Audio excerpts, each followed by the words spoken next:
Hey, it's me, it's Jean, and today we're here to talk about one bath acid dyes. Now, these are not the acid dyes that folks use for synthetics. It's still an all-natural dye bath. The difference is that there are some dyes, don't touch the pot while it's hot, Jean. There are some dyes that will take up the dye without a mordant if you add in two ingredients, and those are a tannin and an acid.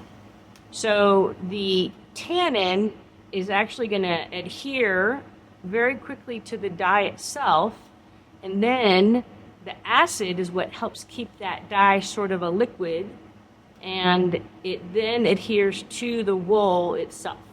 So it's called a one bath acid dye. I don't know why they don't call it a one bath tannin dye. Who knows? Somebody made it up.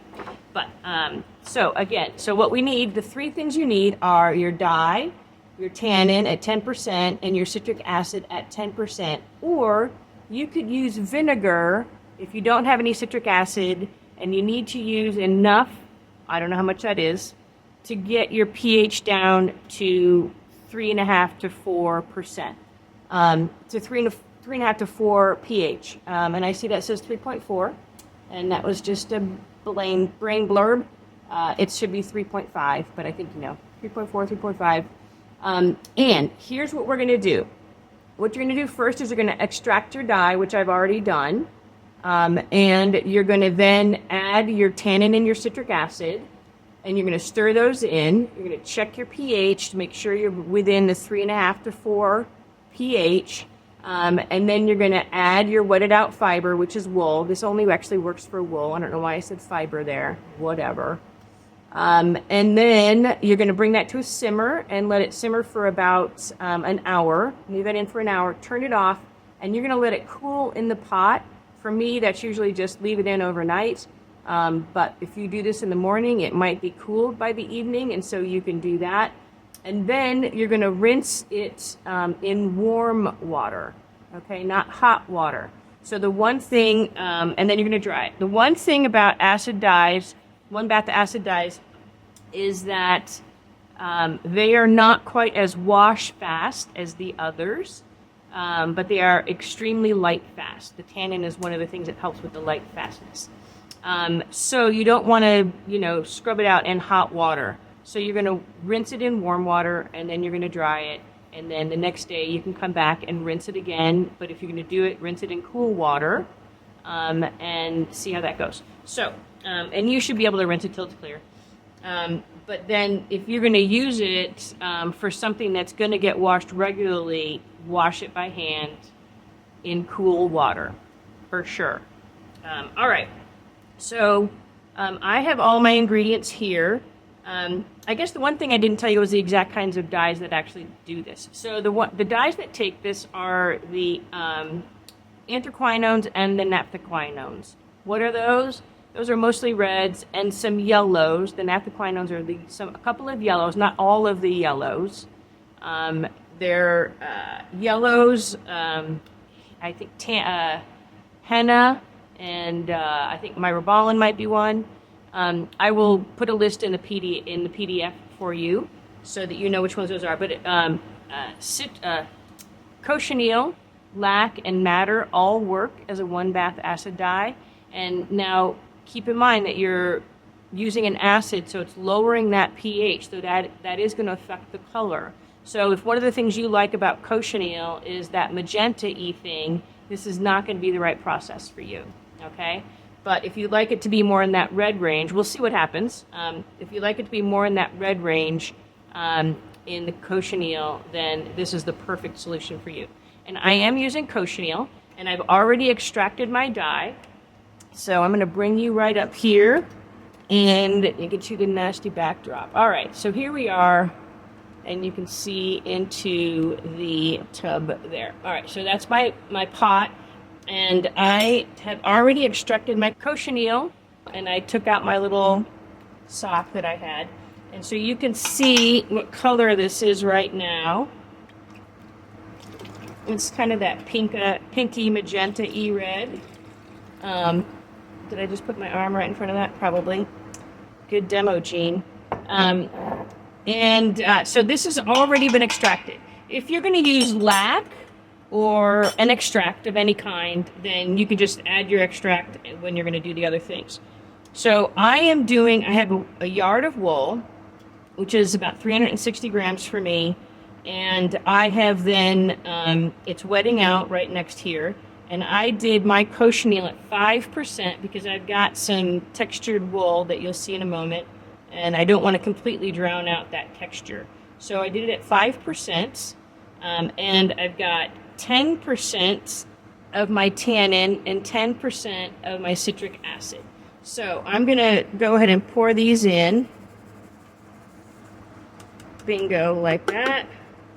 Aren't you glad I didn't have to sit and watch me measure things? It's always a treat. All right, so now I'm going to make sure these are dissolved, and you can already see that color change, which is taking us more to that red color, red of the cochineal. So I've got that in, and now the next thing I'm going to want to do is I'm going to want to test my pH. So I've got my pH paper right here. I'm going to take that first bit off because I handle it a bunch. And let's see, I'm going to do that. I'm going to get my guy ready. We're going to see what happens. And we're looking at the wicked part up at the top. So we are definitely down in that 3 range. So we are super safe. For this, so we can stick in our wool. And I'm going to do this without trying to, I'm going to try not to knock over the camera. That's always a good idea when you're filming. Pro tip, don't knock over the camera. All right, so I'm pulling what you're going to make me pull my wool out of the water, and I'm going to give it a good squeeze like I always do. I'm just wringing out my wool like I always do. You've seen it before. So this wool does not have any mordant on it, okay? It has only been scoured, just scoured, no mordant. So isn't this pretty? See the stripy stripes? I dig the stripy stripes. So as I always do, I am going to feed it down the side of the bath. Get on in there. Okay. I'm gonna look how pretty. So this is not a color you would normally expect out of the cochineal, right? Except if you cranked down the pH, which is what we have done here. So, going down. The reason we go down the side, as a reminder, is so that we don't get any bubbles in the top. Because, as we know, if it's sticking out of the pot, out of the water, or the solution, or the dye, or whatever you've got going on, if it's sticking out of the top, it's not going to benefit from what's underneath it. So, it looks like I need some more water. So I'm actually going to use the water that my wool was soaking in. I'm just going to add that to the top. Those are little fuzzies from the wool.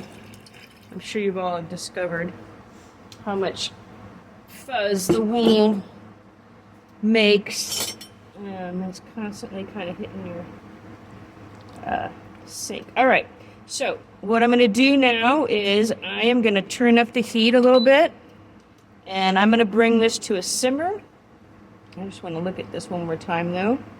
Look at the prettiness.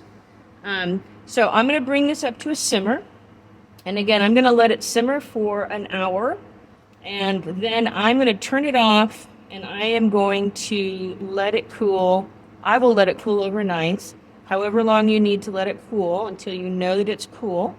That's how long you need to cool it. And then you're going to rinse it in warm water. Do not rinse it in hot water.